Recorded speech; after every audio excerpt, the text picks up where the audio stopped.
Pinkan Mambo mengaku hamil, reaksi Arya Han bikin sedih.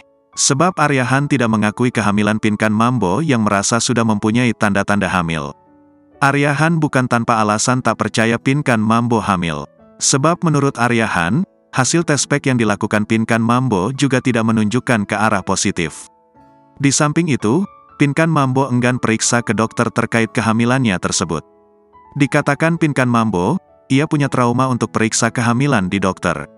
Karena itu, Arya Han menganggap tanda kehamilan Pinkan Mambo sebagai halusinasi atau halu. Ia mengaku sedih karena sang suami tampak tak percaya padanya. Pinkan mengaku bahwa sang suami berkali-kali membantah kehamilannya saat ini. Tapi, Pinkan berkali-kali menegaskan kepada sang suami agar percaya padanya saat ini. Karena menurutnya, yang bisa merasakan tanda-tanda kehamilannya adalah dia sendiri. Dia juga meminta agar sang suami tak membuatnya sedih dan stres.